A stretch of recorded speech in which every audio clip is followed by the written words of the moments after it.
এই ଥାକଟା ମାଜି ଦେଇକି ପୋଛାପୋଛି କରିଦେଲେ ଜିନିଷପତ୍ର ବି ପ୍ରଥମରେ ସର୍ଫ ପାଣିରେ ପୋଛାପୋଛି କରିଦେଲେ, ତାପରେ ଓଦା କପଡ଼ାରେ, ତାପରେ ଶୁଖିଲା କପଡ଼ାରେ ସବୁ ପୋଛିକି ଆଣିକି ରଖିଦେଲି। ପ୍ରାୟତଃ ସବୁବେଳେ ସବୁଟା ମଜା ହେଉଥାଏ, ଯେତେବେଳେ ଯେଉଁ ମସଲାଟା ସରିଯାଏ ସେଇ ଡବା ସବୁ ମାଜିଦିଏ ମୁଁ। ତ ଯେତେବେଳେ ଝଡ଼ାଝଡ଼ି ହୁଏ ଆଉ ମାଜେନି, ପୋଛିଦିଏ। ଯଦି ମାଜିବାର ଥାଏ ମାଜିଦିଏ, ନହେଲେ ସେମିତି ପୋଛାପୋଛି କରି ରଖିଦିଏ।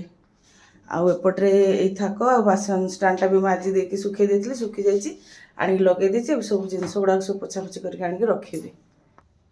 ଏତିକି ପୋଛିଲା ବେଳକୁ ଏବେ ମୋତେ ଯୁଗ ଲାଗିଯିବ ଯେ ଦେଉଛି। ସମୟ ଏବେ କେତେ 3ଟା 40 ହେବା ପାଇଁ ଯାଉଛି। ଆଉ ସାର୍ ଆମର ଏଇ ଘରଟା କରୁଛନ୍ତି। କାହିଁକି ପୁରା ନାକ ବୁଡ଼ା କରି କରିବା ପାଇଁ ପଡ଼ିବ, ଆମ ପାଖରେ ସମୟ ନାହିଁ, ନାଇଁ କି?